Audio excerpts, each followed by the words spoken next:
welcome back to Vidya Bharati study channel पिला माने पुणी पेपर वन साइंस रे गोटे भल माने इंपोर्टेंट क्वेश्चन टी पिले कहूँ टे शुण अवक्षेपण प्रतिक्रिया कहले कौन बुझ उदाहरण दे बुझाओ यह आम बहिर 15 नंबर क्वेश्चन पिलाए अवक्षेपण प्रतिक्रिया कहले कौन बुझ अधिकांश द्वैत विस्थापन प्रतिक्रिया रे जलीय द्रवण रे दुईटी आयन यौगिक मध्य प्रतिक्रिया घटी थाए एवं एक अद्रवणीय उत्पादन सृष्टि होता है यह अवक्षेप कह जाए तेणु जो रासायनिक प्रतिक्रिया रे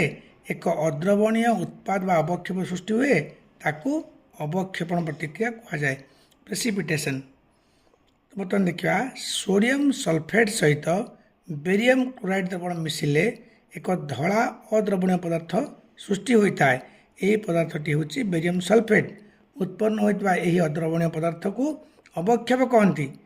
आर समीकरण पे कहूँ Na2SO4 प्लस BaCl2 BaCl2 माने कौन बेरियम क्लोराइड Na2SO4 माने कौन सोडियम सल्फेट माने Na2SO4 रे BaCl2 माने बेरियम क्लोराइड मिसाइले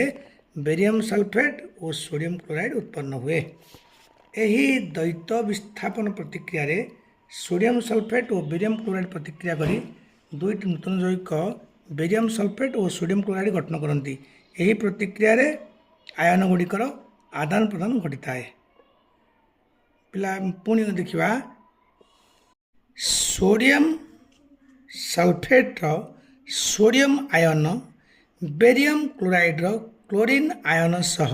प्रतिक्रिया करी नूतन जैविक सोडियम क्लोराइड NaCl कि आमर माने सोडियम क्लोराइड गठन करिथाए सेहीपरि